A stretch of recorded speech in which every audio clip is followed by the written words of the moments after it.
Welcome to the Planning and Land Use Management Committee. It's Tuesday, June 25th. The Board of Public Works, Edward R. Roybal Hearing Room. Been joined by the Honorable Councilmember Mitch Englander. We don't expect Councilmember Weezar to join us today. We have all of 2 items on today's agenda, with the third being the Director's Planning Report. And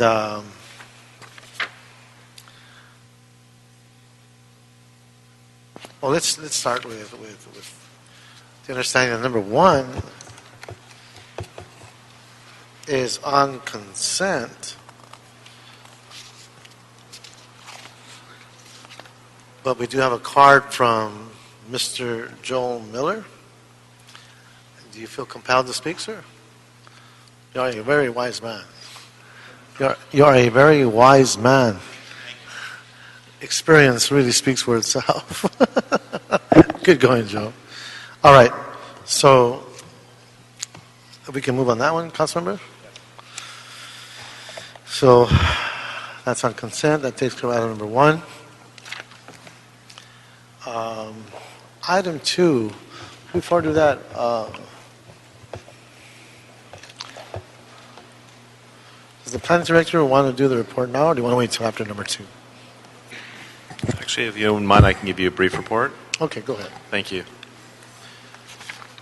Mike Legrand for the record. I first like to start off by thanking you, Chairman Reyes, for your leadership over the years on the Plum Committee, and as well as planner yourself and leading the planning department with your vision for working with communities and neighborhood groups and the development community and moving our city forward.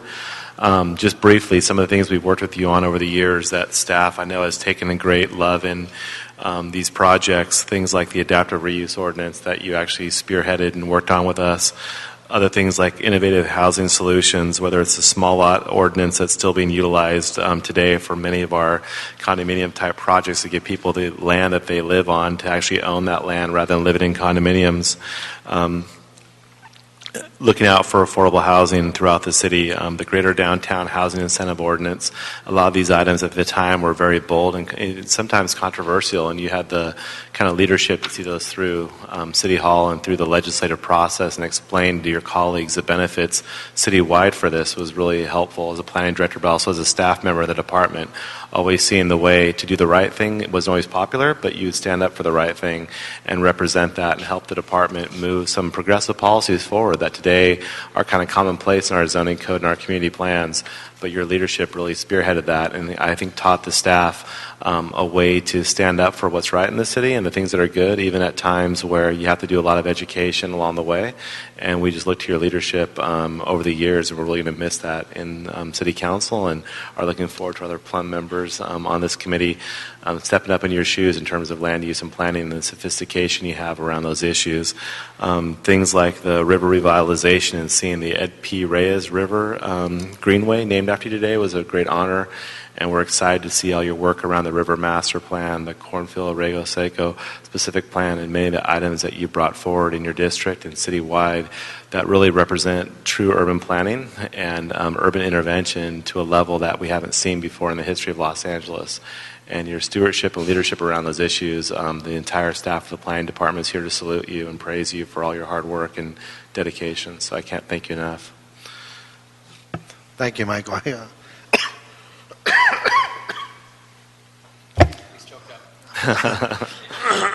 Literally, figuratively.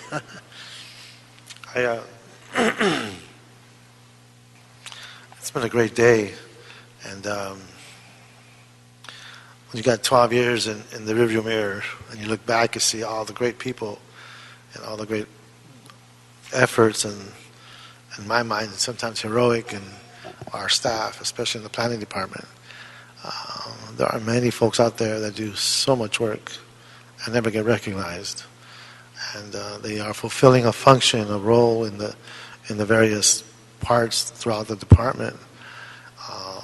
They're the ones that are in that cubicle, in that corner. They come in the weekends. They give up family time, and I've seen it. And that's something that is so special about Los Angeles, especially in its work with its staff. And like I was saying before, to grow up with some of my colleagues and to be in different positions and to see the ability to make things better is truly a gift for me and a real honor and privilege.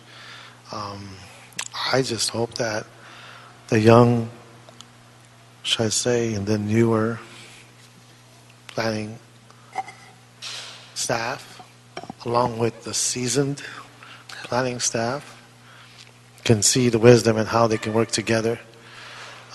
We get caught up and sometimes in our ears here, and it's easy to just use the broad term bureaucracy, and it becomes faceless, like it doesn't have a responsibility, and that's far from the truth, because each one of us is part of that bureaucracy, and what we make of it is what's going to make the city hopefully change its image of being one of the most undesirable places to do business. And it's going to be up to us to make that change. It'll only happen because of the energy that I see in you as a director and the management, but more importantly, those seasoned employees who do take the time to get out of their comfort margin and take the younger planners under their wing and say, maybe I don't know how to do this. Maybe you learn through technology how to make things better, and it's okay to show me, and it's okay for me to show you how to be effective and not be threatened by those changes. Because that's where we capture that efficiency. It'll be beyond words. It'll be about action. And I know they're out there, the younger ones. I know they see it, they feel it, but we shouldn't suppress it. And that's what I'm hoping will happen in the near future. It behooves us. It behooves us to do that. So thank you, Michael, and thank you, staff, for all your great work and what we can do for the whole city. But thank you, Michael. Thank you, Councilman. And this is a great segue, speaking about being business-friendly, into update I promised you prior to July 1st regarding the realignment of city departments, a motion introduced by Councilman Englander, seconded by Councilman Kokorian, and adopted unanimously by the City Council. We've had multiple meetings with the CAO and the CLA regarding working out the details of the realignment, which is going to take place on January 1st of 2014. We've had some excellent input. We're currently working on the request for proposals to bring in a consultant to help us with the implementation, as well as get feedback from the industry groups, neighborhood councils, and citizens across Los Angeles.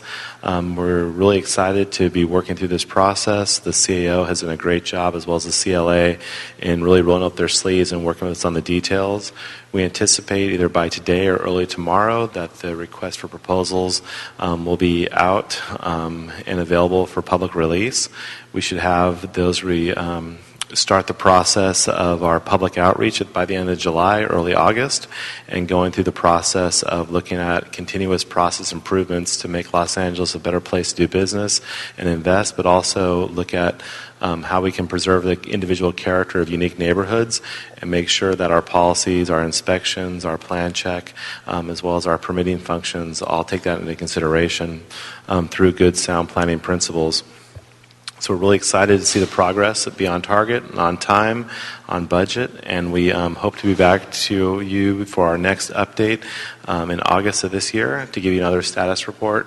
In the meantime, we're going to be creating working groups through the consultant, but also in addition with industry and stakeholders across the city to get their input on some of the ideas we've expressed in the report on things how to streamline the department. Some things may be as simple as teleconferencing in staff who are in satellite offices, or maybe they're working on a specific plan, to meet with the applicant electronically to be able to sign off on their plans and permits, rather than having to make the applicant make multiple trips within City Hall and downtown Los Angeles, as well as our Valley offices. So making sure that we have a lot more customer-focused approach so that the average citizen is doing a kitchen edition, or a large developer is able to access City Hall in a way that wasn't previously possible. So we're looking forward to giving you our next update in August. In the meantime, we'll continue our hard work, working in conjunction with the Department of Building and Safety and the CLA and the CAO and the planning staff, as well as DOT and the Bureau of Engineering, to make this a reality to take place on January 1st. Fantastic. I know in Councilman Englander we're going to have a steward, because he has been advocating for a business-friendly environment without compromising communities' priorities and goals. And so I think with these changes, with these newfound contracts and new, kind of put this, a different framework by which we see how we can move the codes and implement I know Councilman Glinder is going to be one of the main focal points in how we can make sure that it stays on task and on time. Thank you, Councilmember. So that does take care of the report. Oh, please. I'll have some, if I could yield some time to me at the closing of the meeting, I'd like to share a few words before we adjourn. But and I know we've got another item before us, but on this item, if we could, there's another issue that's not on the agenda, but it's on the agenda for council tomorrow. But on a bigger, from a bigger perspective, I'd like, if you could, bring back as quickly as possible, and hopefully we can get it agendized, or in addition to the director's report on the issue of how we apply and when we apply Quimby fees to projects. There seems to be some issues in regard to interpretation, and it's been misapplied and misinterpreted over the years on many, many accounts. And I think we need to provide clarity in the interest of not only being business friendly, but when that occurs in the process, not just what triggers the process. So I'd like to see a full-blown discussion of that actually agendized so we can have consistency, so developers can know exactly what's expected of them. More importantly, so communities aren't, and I'll use the word loosely, but robbed of any Quimby fees that they should get, because those fees are critically important for parks and infrastructure to support in the spirit of what those Quimby fees were first, that state law was first passed on. So there's been a lot of inconsistencies over the years, and we want to make sure that every single project is handled the same exact way, with that rare occurrence, if need be, rather than the norm of misapplication over the years, which has been done. And so that is in the spirit of what's coming forth on a separate project from a separate perspective, but to ensure we don't have these pop up where somebody's already got a project underway, they've already got their bids out, they already started the construction, and just because perhaps they did a modification or a lot split or some other type of adjustment that would then trigger the revisitation of that, it's just, we need some clarity on when, again, that occurs in the process, rather than coming back to somebody after the fact, after they're already done, they've got a certificate of occupancy, or they're under construction. When does that occur? And some clarity on that. And so we don't put ourselves in the liability, but we ensure we protect the community and the communities and the businesses as well. So if we can bring that into the next meeting, that would be great. Yeah, we'd be happy to report back on that. A lot of it has to do with the ambiguities in the ordinance and lack of clarity in the ordinance.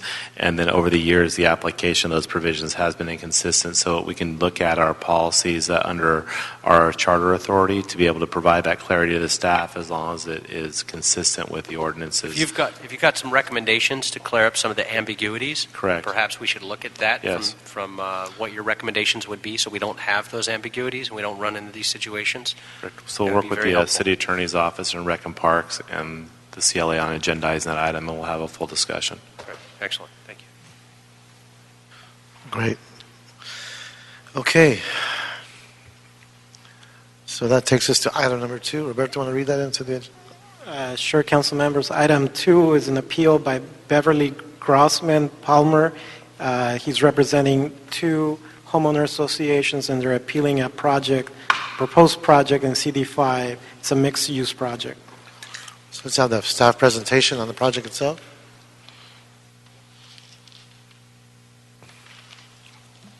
Hi, good afternoon, council members. My name is Jennifer Carmels with the Planning Department.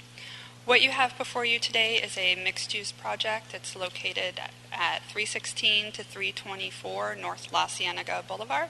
It's just north of Beverly.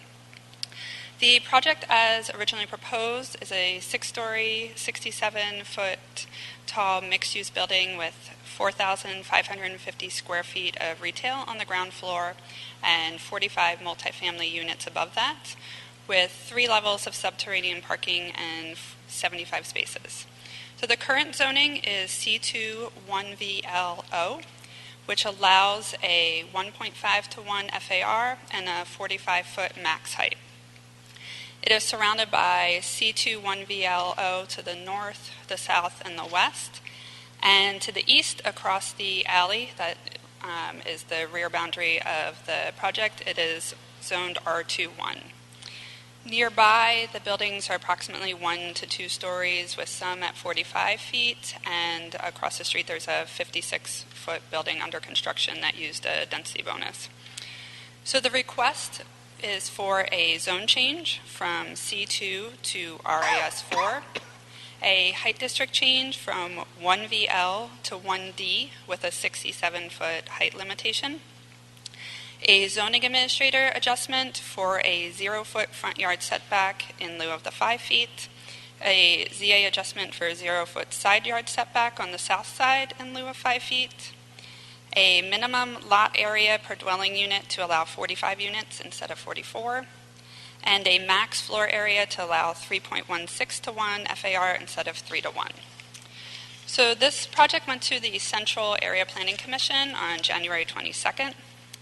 At the Planning Commission, the applicant presented a revised design that was a 56-foot maximum height in the front along La Cienega, and it stepped down to 45 feet in the rear adjacent to the R2 zones. The staff recommendation to the Area Planning Commission was for approval of a zone change to RAS4, denial of a height district change to the 1D. The RAS4 zone change would allow 5 extra feet, so it would give them a 50-foot max height instead of the 45. And staff recommended approval of the zoning administrator adjustments for the 0-foot front and south side yards and denial of the extra density in FAR as it was not needed at the lower height. The Area Planning Commission voted to approve the zone change to RAS4, deny the height district change to 1D with a 67-foot limitation, but approve a height district change to 1D with a 56-foot height limitation. And they voted to approve the zoning administrator adjustments for the front and side yard, reduction to 0 feet, and the increased density to allow 45 units and increase FAR to 3.16 to 1. What you have before you today is a recommendation on the zone change and the height district change, as well as an appeal of the zoning administrator adjustments for the front and side yards and the increased density and FAR. When you refer to the step-down nature of the structure itself, how deep does that lot go? Do you happen to know? I don't have it.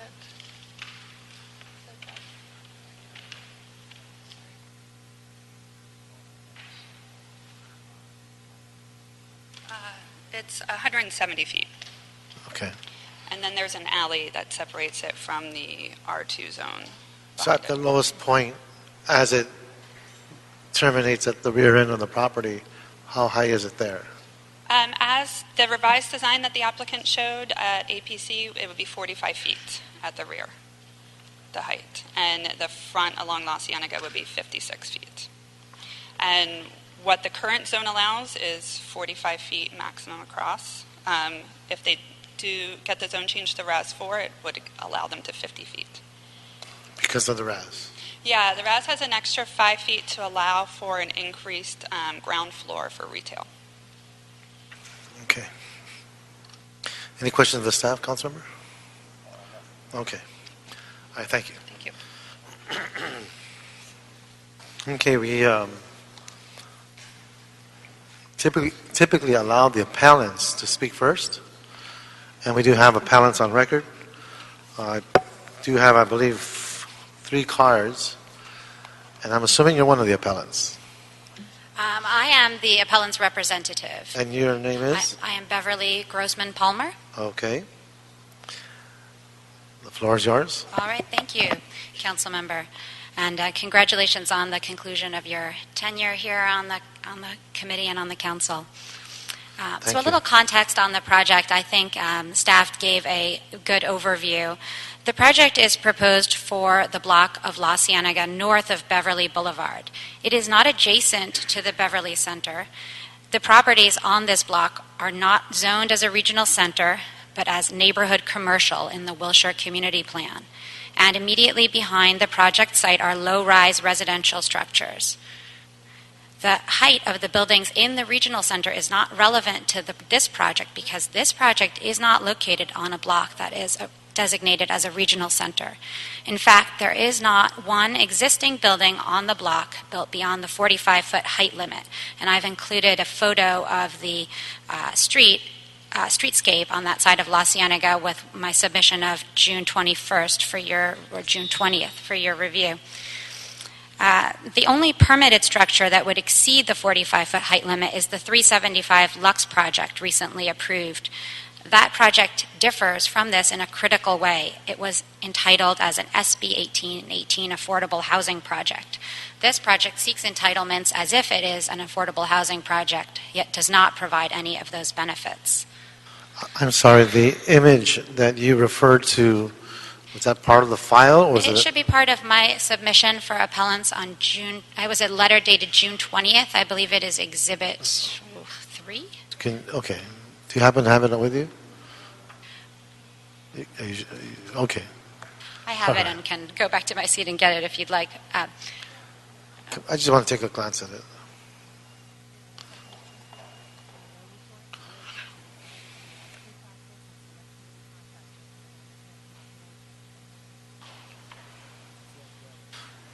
I don't want to say I see when I don't. There are 3 images compiled there. 2 of them show the project at different heights, and the third on the bottom shows the current streetscape.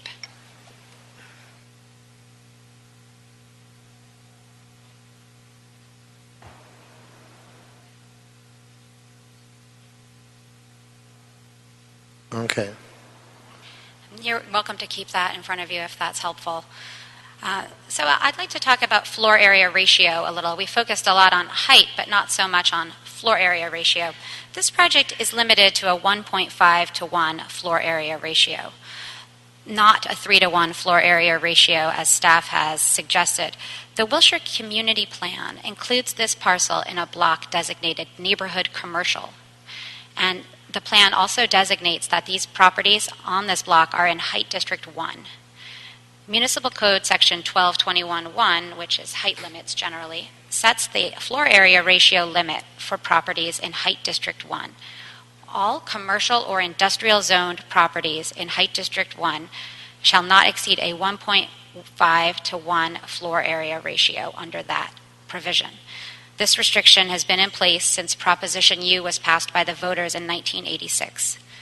This area is commercially zoned in the Wilshire Community Plan. RAS zoning is permitted in a commercially zoned area, but that does not change the nature of the general plan's designation of these lots as commercially zoned. The municipal code doesn't say C-zoned properties or I-zoned properties. It refers to commercially zoned properties.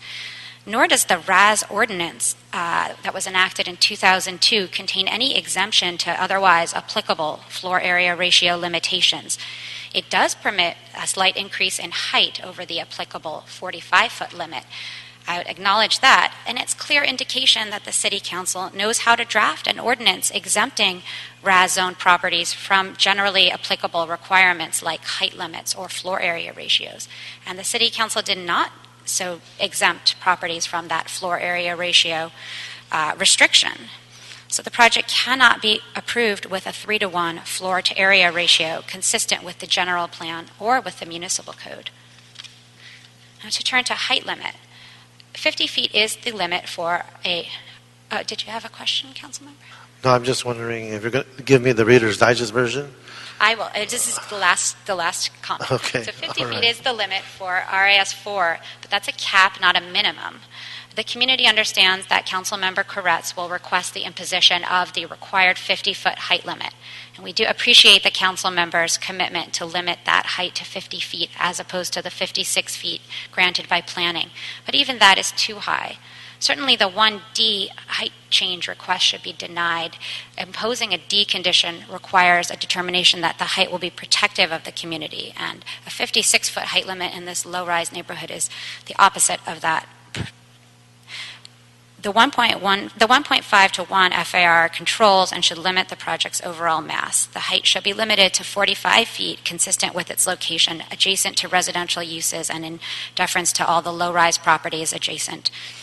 And with that, Your Honor, I think I've gone through my points. I just want to emphasize again that approving a project like the Planning Commission that grants a project SB 1818 level entitlements without any of the SB 1818 benefits really weakens that SB 1818 program. Why should developers provide those benefits if they can just come and ask for them? So I'd urge the council to think carefully about giving out those benefits without a corresponding commitment on the developer side. Thank you very much. Thank you, Ms. Palmer. Very thorough. Laurel Lee Shark.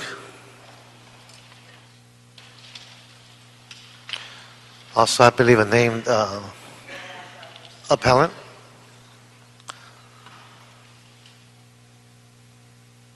Hi. Hi. My name's Lorelei Shark, and I live at 343 North Alfred, kind of in the middle of the block.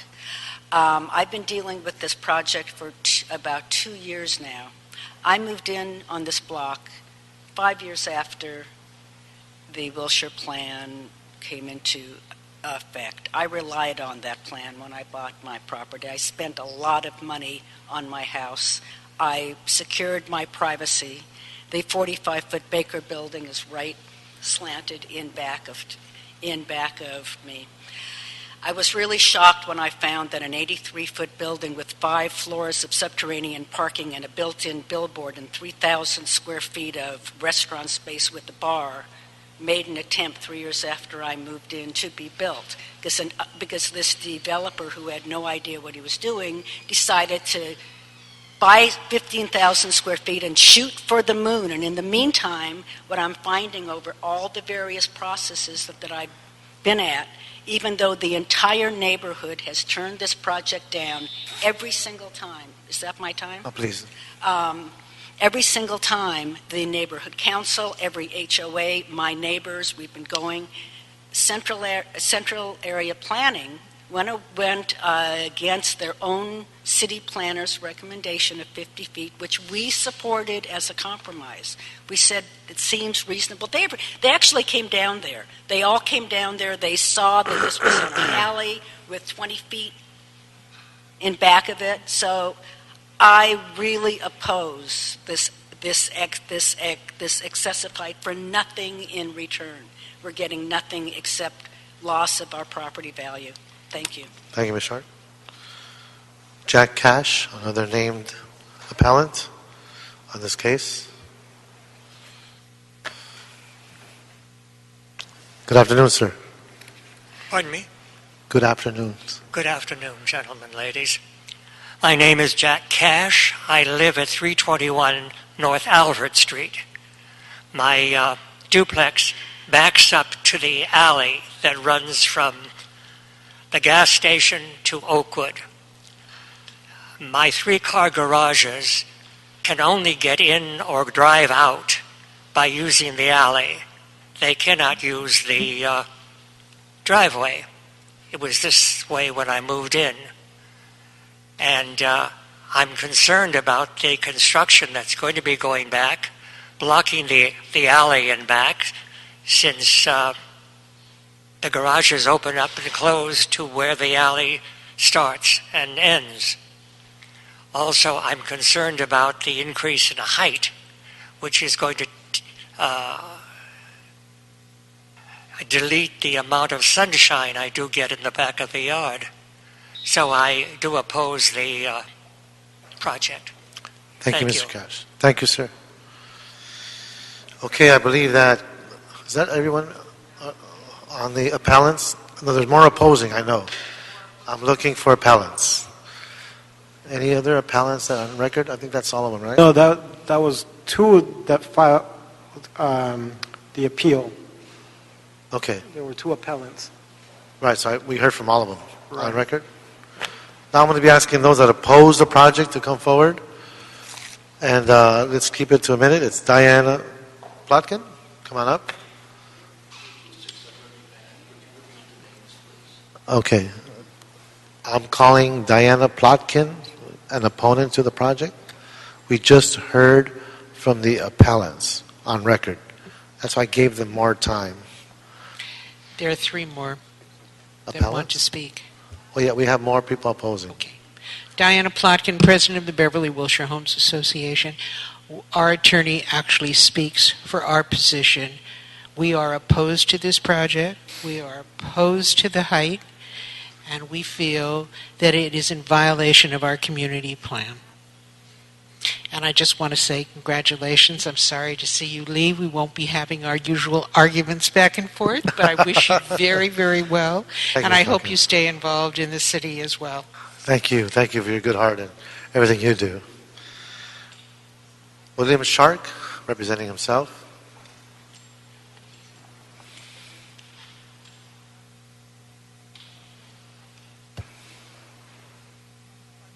Hi, I'm Bill Shark. I support the city planner's recommendation of 45 feet. Anything higher is an invasion of my privacy, a reduction in my property values as a result. Thank you very much. John Hagelin.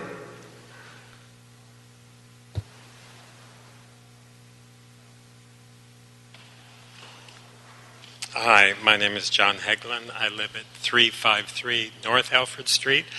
I'm on the alley in back of this project. And I support the redevelopment of this project if it were within conformance of a 50-foot height if it's RAS4 or 45-foot if it's existing planning. But my objection to what you're dealing with today is the fact that this has been approved as a 56-foot high building with absolutely no benefit to the city, and you really are undermining any sort of appeal that you would have for developers to abide with your rules and regulations in providing affordable housing through SB 1818 if you do something like this without getting any sort of affordable housing for it. So I reiterate that. Thank you. Thank you, sir. Harold R. Hahn.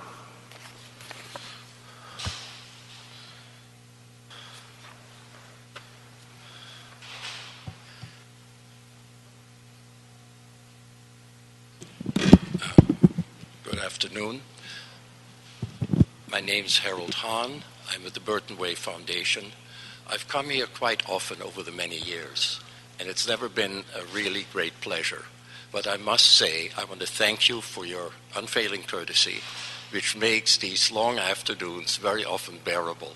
So I would like to wish you well in your future endeavors, and thank you for the long service you've given to the city. Thank you. As far as this project is concerned, our attorney has laid out our grounds for opposing it, and I would just like to mention that the Neighborhood Council has twice supported our appeal. So I urge you to uphold our appeal. Thank you. Thank you for your kind words, sir. Michael English. Good afternoon. My name is Michael English. I reside at 337 North Alfred Street. I'm also the zone representative for the Community Council where this project lies. I'd like to reread the motion that was passed by our council on January 15th in regards to this project. The Mid-City West Community Council supports the project as a RAS4-1 development with a maximum of 43 dwelling units, a height of 50 feet on La Cienega and 45 feet in the rear alley, with allowances for 0-foot setbacks as asked for front and side rear. Must be a typo there. FAR should be limited to 3-to-1 ratio. That was passed with the majority of the council's vote. I recuse myself. Thank you. Thank you. Amy, I believe it's Gallaudet? Gallaudet. Thank you, ma'am. I apologize for butchering your last name. Everybody says that. Okay. My name is Amy Gallaudet. I do much business and I live in the area. This project continues to demand unprecedented height entitlement enjoyed by no other property in the area.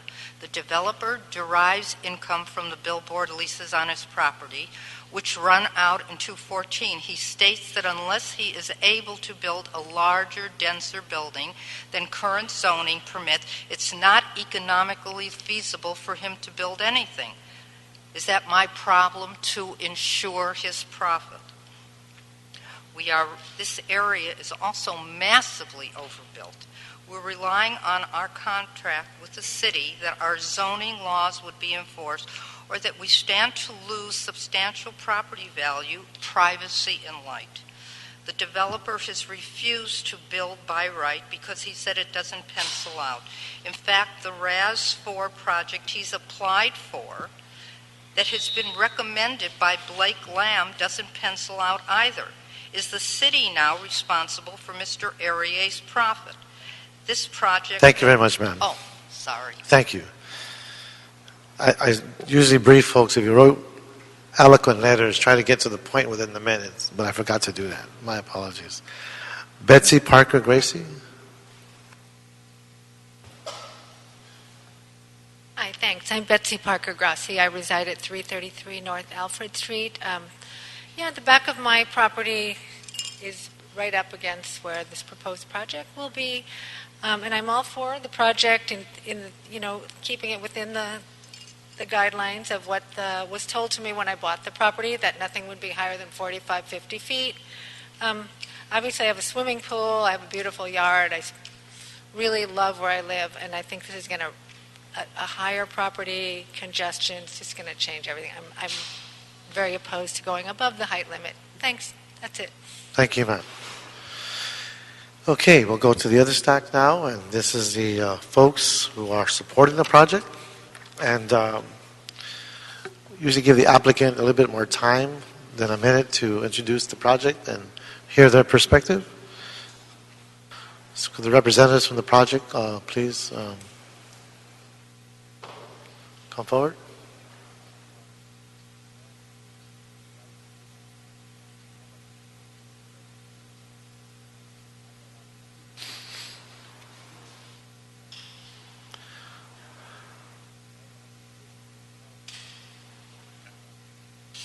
Good afternoon. My name is Joel Miller. I'm a land use consultant with SOMAS at 555 South Flower, Los Angeles, 90071.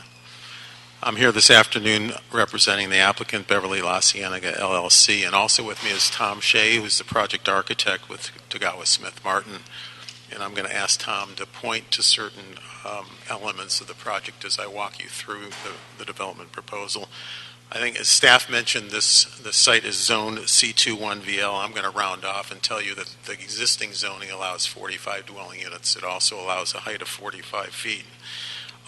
What's unusual about this project is the FAR is only 1.5 to 1, so that allows for very small dwelling units, on average of about 433 feet per dwelling unit, which is the reason why one of the reasons we're seeking the RAS zone, which would allow an FAR of 3 to 1, increase the average size from 433 feet to 710 feet. The site right now has 4 one-story marginal commercial buildings. It also has a billboard, a V-shaped billboard, which is 47.5 feet in height, sitting in the center of the property. And that billboard will be removed if this project is allowed to go forward. We began this project about 2 years ago in August 2011. I'm sorry, Mr. Miller, what did you say about the billboard if it's removed? The billboard is a V-shaped billboard. It totals about 1,400 square feet and sits in the middle of the property. It'll be removed if the project goes forward. Okay. During the last 2 years, we've carefully listened to the council office, neighborhood residents, and business people, as well as the Mid-City West Neighborhood Council. With our original proposal, we asked that the billboard be replaced and integrated into the design of the building. The community asked that we remove the billboard, and the applicant complied with that. The public also asked that the conditional use permit for the sale of alcohol be withdrawn, and we agreed. The public asked for a smaller restaurant. We agreed. The public asked for that more parking be provided. We agreed. The Alfred residents to the east of this site, just beyond the alley, asked us to respect their privacy and remove the balconies off the east face of the building, which we did. They also asked that the access not be taken from the east side, but taken from the south side of the project. We agreed to that as well. So we agreed to all of these changes. The last remaining issue is one that deals with height. So the original proposal for the building, which was a poster child for mixed-use development that included ground floor retail, a second floor of office, and 5 stories of residential above, called for a building that was 83 feet in height on La Cienega and stepped down to 73 feet at the rear, abutting the alley that separates the Alfred residence. We thought that that was an appropriate height, and while it's not in the regional commercial land use designation, it's within 100 or 200 feet of the Sofitel Hotel and the Beverly Center, which are both 100 feet in height. After many discussions with the neighborhood and a series of moves, the building was lowered to 67 feet on the front and 45 feet at the rear. Remember, the existing zoning allows 45 feet. And that's the project that we moved forward to the initial public hearing when Councilman Koretz's planning deputy was there, acknowledging all the changes that had been made to the project, but asked that the building be reduced from 67 feet along La Cienega to 56 feet. We complied with that, but when we complied, we also lost 2 dwelling units. We went from the number of dwelling units that's allowed today, 45, down to 43. We went to the Area Planning Commission with that recommendation. At the Area Planning Commission, Councilman Koretz elected to not support 56 feet, but rather to support 50 feet on La Cienega. What that means is we lose a full story. If we lose a full story, we lose 9 units. We're now down from 45 to 43 to 34 dwelling units. So we would respectfully ask that the Planning and Land Use Committee concur with the APC to approve the project as they recommended. Thank you. When you made reference, Ms. Miller, when you made reference to community meetings, when you made reference to community meetings, how many have you had? Do you recall off the cuff? Well, we went to the Mid-City West Neighborhood Council probably, including their land use committee and full board, probably 6 to 8 times. In addition, we had neighborhood meetings with small groups of people, probably about 4 or 5 of those. Okay. Okay, thank you, Mr. Miller. All right, our next speaker, Michael Pooley.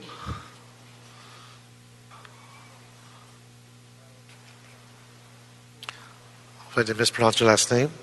Pooley. Pooley, okay. Good afternoon, everyone. My name is Michael Pooley. I'm a commercial real estate broker. So I speak to the value of having new development in areas such as that pocket. I don't know if you're too familiar with that location, but it's a very unattractive location. It doesn't fit the mold of what is La Cienega. And the consensus that I hear from clients and from prospective owners that want to move into a location that is surrounded by mixed-use development is that it's a positive for the neighborhood and it increases property values. So again, I speak to the value of the new development, and I see it as a very good thing for increasing business and getting in better tenants for that pocket of La Cienega. Thank you. Thank you, sir. Elliot Aryeh?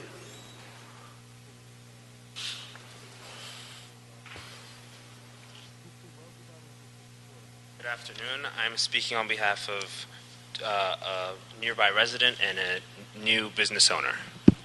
So for the business owner, I'm a new business owner on La Cienega Boulevard. My business is located at 829 North La Cienega. I support the 43-unit, 56, 45-foot tall project at 320 La Cienega Boulevard, as well as other future developments in the area. This project will be one of the only residential buildings on the boulevard. Therefore, this project will begin to make La Cienega Boulevard a pedestrian-friendly street, in turn increasing foot traffic to my restaurant as well as other surrounding businesses. Thank you for listening, Mitch. And now for the nearby resident. I live at 931 North Alfred Street, which is a few blocks north of the project. I believe La Cienega Boulevard needs to be revitalized. The current condition of this major boulevard is an eyesore to the neighborhood. Any change would be an upgrade to our city. However, the proposed project is not an ordinary upgrade. This 43-unit modern building will set a precedent for future developments in the area. As an avid cyclist, I hope to travel up and down my surrounding streets. Thank you very much. Thank you. Kathleen Paitka?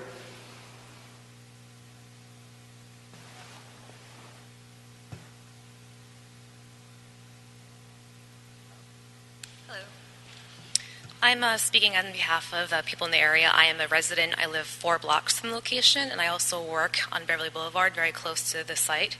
And I think it would be a great addition to that location. Right now, it is an eyesore. It's a vacant lot. You have a lot of transients who are currently staying around that area. I walk that street very often with my dog in the evening hours, and it would be fantastic to have it be a nice, beautiful mixed-use project with nice retail. I think it'll also stimulate growth that area of La Cienega. A lot of the shops there have kind of gotten run down in the last years, and I think doing this would help benefit everyone in the location. They'll stimulate growth to change the other stores along there. More residents will enjoy the location. I think it'd be great for the neighborhood. Thank you, ma'am. Jack Raven or Ravon?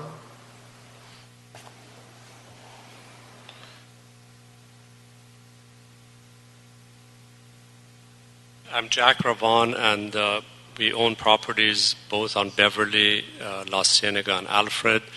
I think everybody agrees that the north part of La Cienega, north of Beverly, is in need of help. This block is, as everybody else has said, is an eyesore, and a beautiful mixed-use project with residential units would help the area, so I'm in support of the project. Thank you, sir.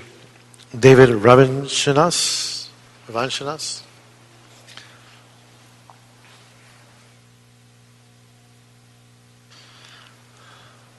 Good afternoon. Good afternoon. It's great to see neighbors in the area who care about what's happening in their area and want to contribute to what's happening. I think this developer has put in a lot of thought to make the neighbors happy and change the project. I live on Alfred. I think this part of La Cienega does need help. There's a strip club across the street. This is a vacant lot. I think something needs to be built there that will have great retail for people to walk to and apartments for young professionals to live in, because everything in the area is older and it would be nice to have nice new apartments there. So I do support the project and I hope it happens. Thank you. Thank you, sir. Tiffany, are you?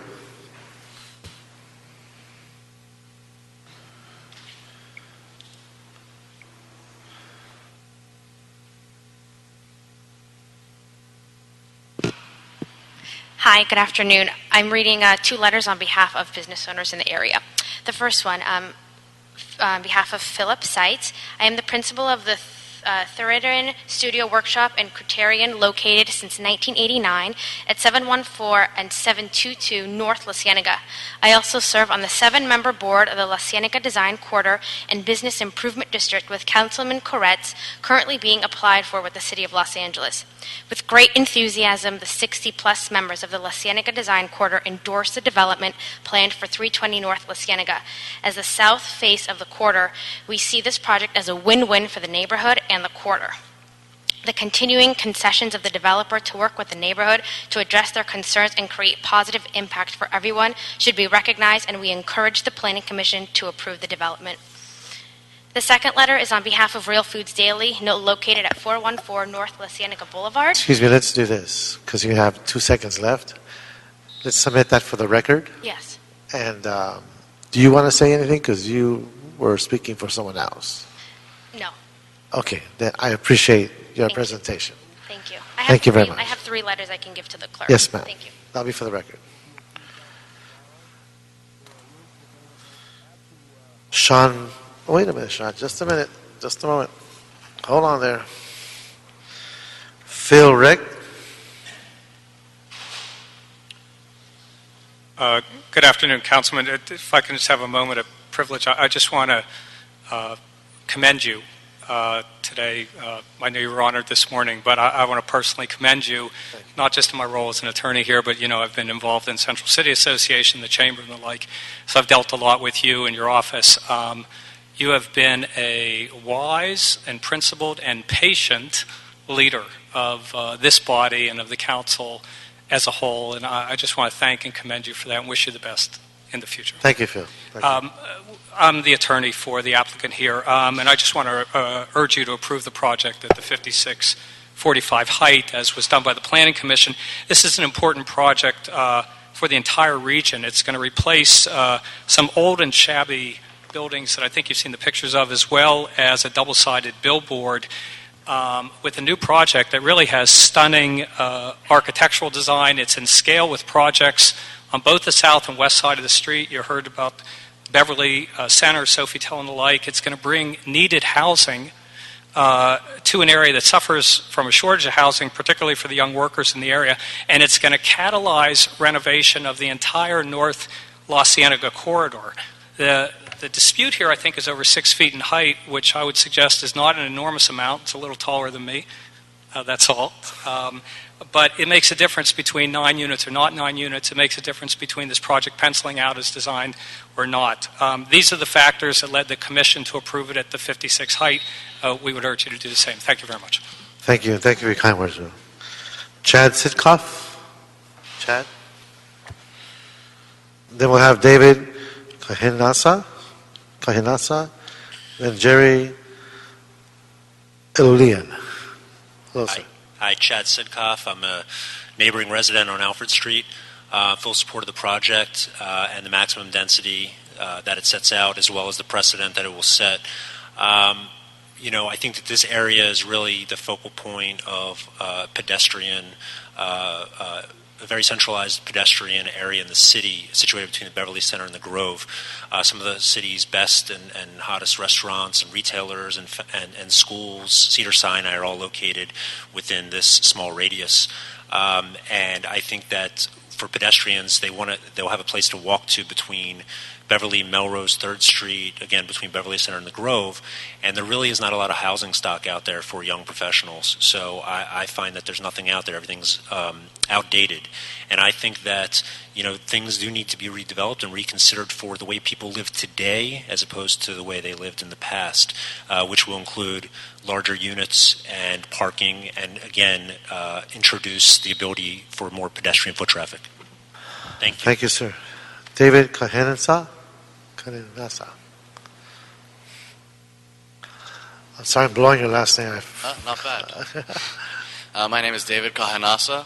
I live right around the corner from La Cienega and Beverly, right on Sweetser. I'm a young professional, live in the area. It took me about 5 or 6 months to find an apartment in the area because, there isn't anywhere that really suits me. Parking is always an issue, things like that. Other than that, other than the shortage of housing in the area, there is also a shortage of good retail in the area. Other than Beverly Center, obviously, if you wanted to go north of there, there really isn't anything unless you're shopping for sex toys or lingerie. So, I think it could really use that in the area for both retail and apartments. Thank you. Okay. Jerry Elolian.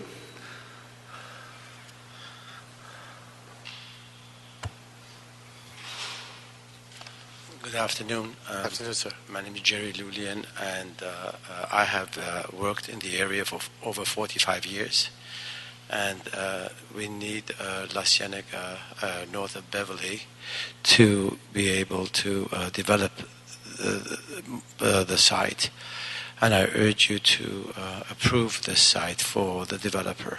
I am a developer, and it's a need for the mixed use in this particular area. Thank you. Thank you. Thank you for taking the time. Stephen Ravan, then Ron Nev. After Stephen Ravan, Ron Nev. How are you? Good afternoon. I'm a resident, an employee in the area. I've spoken at a number of these hearings now. I'm not going to repeat what everybody said, but really my reason for supporting this project is because the residential units in the area do need some sort of upgrade. The block itself needs an upgrade, and I feel like the project where the Acapulco site went is similar in size, and that was approved, so I feel like that should be reason enough to approve this project. Okay. Thank you. Ron Niv. And then we'll have Sean Bayless. He'll be the last one. Good afternoon, sir. Good afternoon, Council.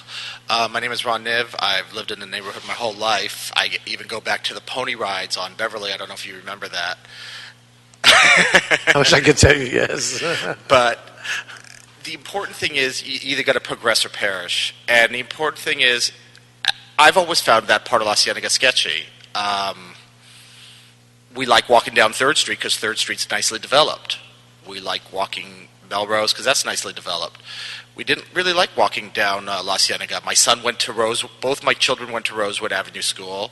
I have a lot of roots in the neighborhood. I'm invested. And as such, if this was not a good project, I would want the neighbors to step up and say yes. But that's not the case here. I think there's a technical issue of 6 feet that you guys can resolve. But I remember I worked at Hickory Farms and Farmers Market that long ago, which is a Starbucks now.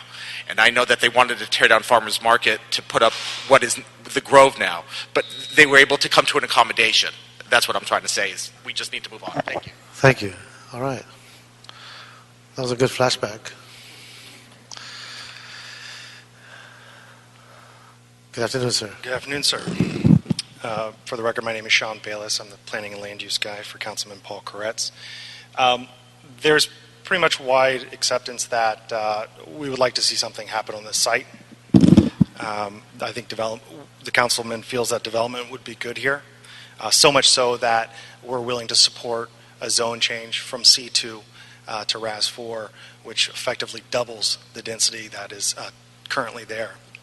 In addition to that RAS4 zoning, the developer is then afforded an additional 5 foot in height as opposed to the current zone and height district. But when it comes to the height that's being requested of 56 feet, the councilman stands with the community, stands with the neighborhood council, stands with the community council, stands with the homeowners association, and realizing that while we appreciate the area planning commission's decision, that we think the planning department got the suggestion right.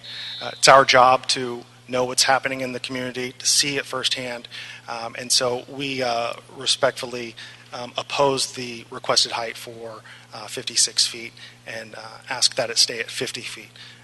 The increased density and the increase in height is well afforded to the developer. Okay. So you are agreeing with some of the aspects, but not others. Yeah, we are supportive. We are supportive of the RAS4. We are not supportive of the additional height above the RAS4 zone. Okay. So we could grant in part and deny in part. Thank you. But before we go there, any questions, Councilmember, any observations?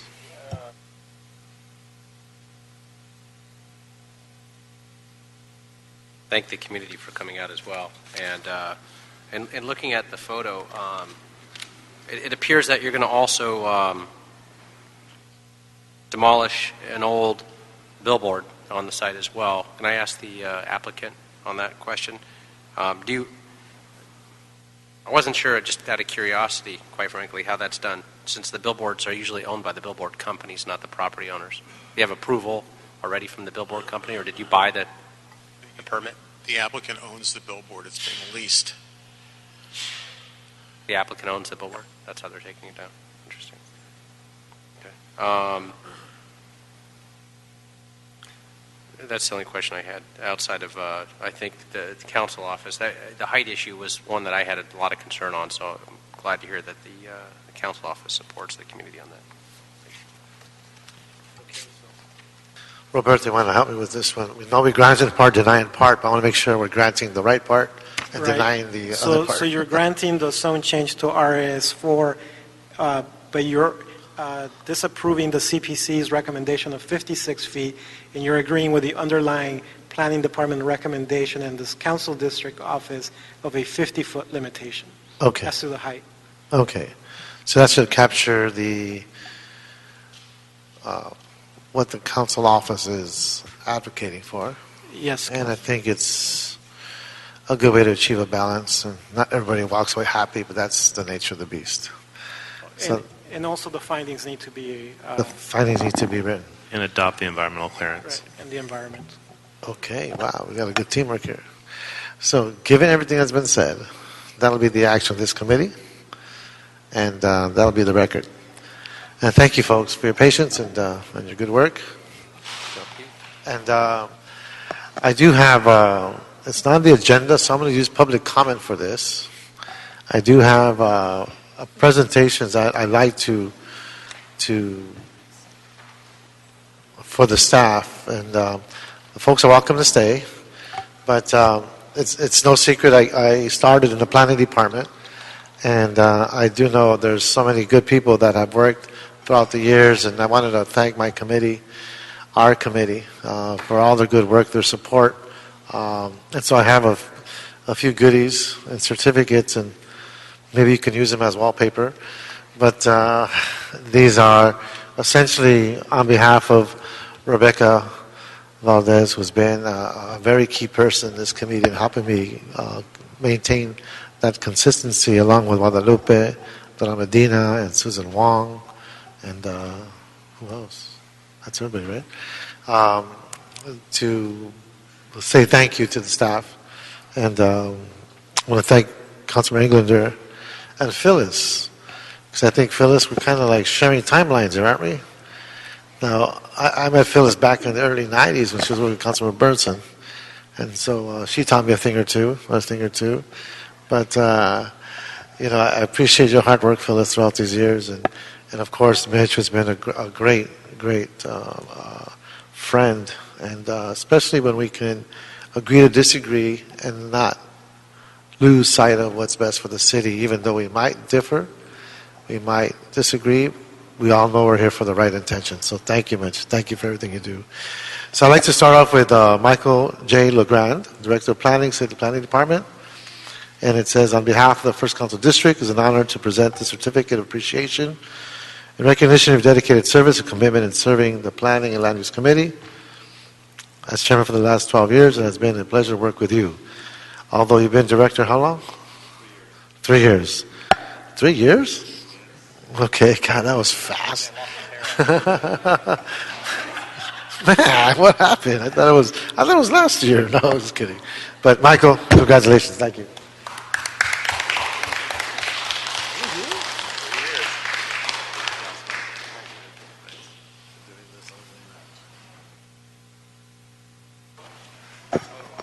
Photo up. Here you go. Have patience, guys.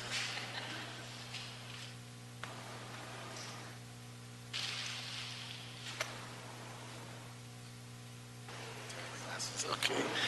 I'd like to ask Iris Fagard. Iris, I remember when she was a planning assistant back in the day.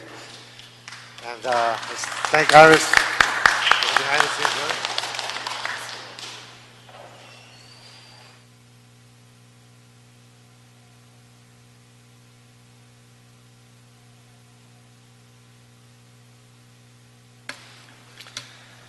Roberto Mejia, our Cal Berkeley. Without him, this doesn't happen.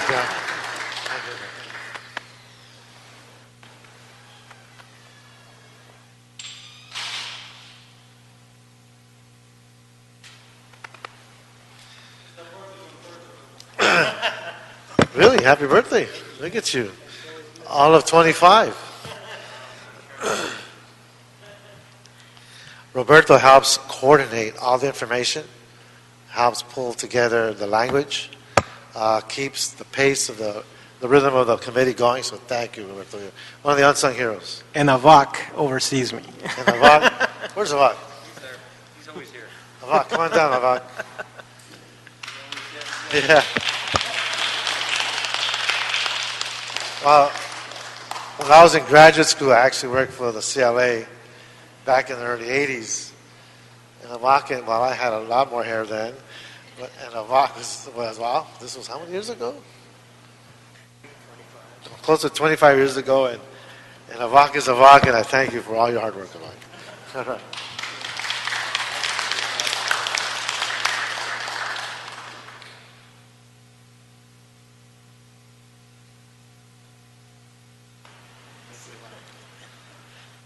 I wish I had a before and after picture of Terry Coffin Macias, an amazing, amazing steward for the city attorney's office.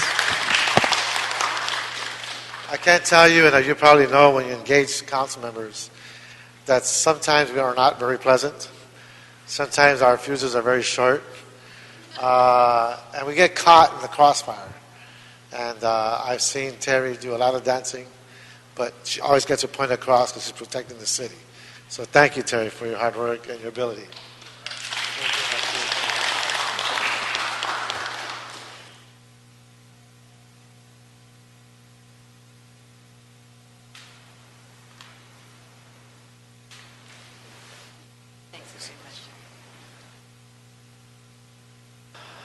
Man, one of my heroes is he worked on the sign ordinance. Now, mind you, this goes back, 10 years we're in the courts? And I recall him when he stepped in, and I was like, wow, this guy looks pretty young. And wow, he's carrying some heavy-duty stuff. And we got our briefings and our sessions, and lo and behold, we got out of that tunnel, we saw the light, and now it's moving forward. And his work on the CASP, which allowed it to happen within my last week. And that meant a lot to me, Michael. So thank you so much. Why don't you come on up and allow me to give you the certificate.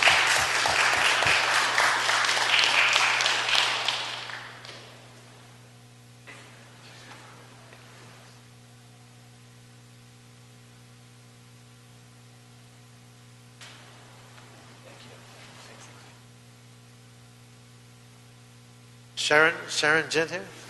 Where are you, Sharon? I always call the Madam Clerk.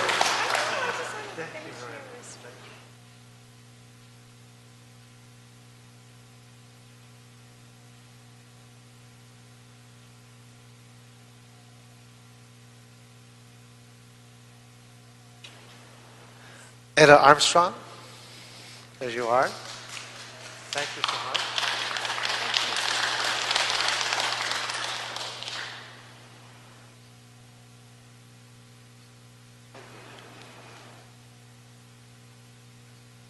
Now, Patrice, I owe you one. Because a few years ago, it's coming. What is here? Cool.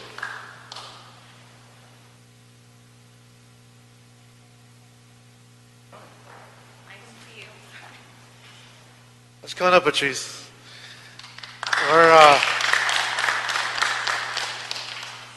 We've started working together in this committee. The next thing I know, she's running the council. So we always kid each other about the Star Trek characters and who's guiding who. But thank you, Patrice. Thank you for everything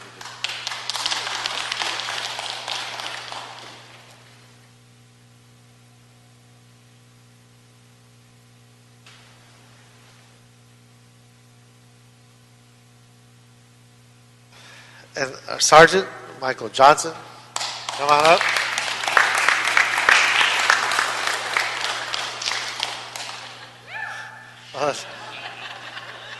The Sarge has been like, when things get tough, he's there for us. You know, I think we need a camera in the back of the council now, but that's for future reference. We got one already. Okay, so Sarge,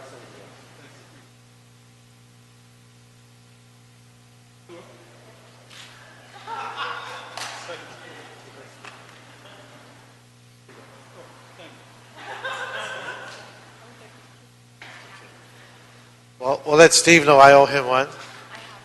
It's here. Oh, they're not here. Okay. And I apologize if I missed somebody, but to the planning department staff, all of you who come up all the time, and you guys step up, you do a great job. And I hope the inspiration you give to the incoming members are going to be one that will allow us to be better as a department. So thank you. Thank you, guys. Thank you much. I never speak, but I just wanted to thank the team here. Every week we get together and get our agendas together, and I really appreciate all the help that you have given me through the years. Really appreciate it. And thank you, Rebecca. I didn't realize you never speak, but I'm glad you did. I'm glad you did. I would like to say a few words, as I said earlier, that I wanted to say a few words at the end of the meeting. It's going to be hard to walk into a plum meeting without seeing my dear friend Ed Reyes at the helm of the ship He has taught me a lot, not just about how to run a meeting, but this committee deals with the most controversial issues in the entire city on a regular basis, each and every day, not just weekly when we meet, but every day. His office and his staff is over inundated with issues of concern, of projects. I mean, the only way you want to get somebody engaged in their community, develop something next door to them, or propose it anyway. And you'll always walk out of this room with some people upset and some people delighted, and oftentimes neither. And what is difficult is trying to strike that balance and to find somebody who's actually really fair, that listens. And it's one of the skills that I've learned a lot from watching my colleague, Council Member Ed Reyes, navigate, is listening to people's true concerns. Dealing with, one thing is the ordinances and all the issues that you have to frame things around and navigate within, but trying to listen to people's concerns. And then also always looking for, well, what's in it for the community? What's the benefit to the community? What's the impact to the community? And if you can imagine not only doing that day in and day out, but doing it outside of your own district and 14 other council districts, not letting just the council member of that district run their own fiefdom, but listening to the community's concerns. I can't think of anybody that I've seen masterfully pull that off in a fair and impartial and ethical way. On a lighter note, and on a personal note, a friend that we haven't always agreed on everything. I've been married, I'm going 25 years, and I don't agree with my wife on everything. But this is my working wife, and we don't agree on everything. But what's great is we've been able to sit down and talk it out. And Ed, you're really an incredible listener and always give good ideas and come from a good place. And that's what's so rare, is the loyalty of people coming from a good place for the right reasons. I know you're not going anywhere. You'll be around no matter what. You're too involved and too rooted in this city. And I'm sure you're going to take on a whole nother life. And I look forward to that and continuing this relationship.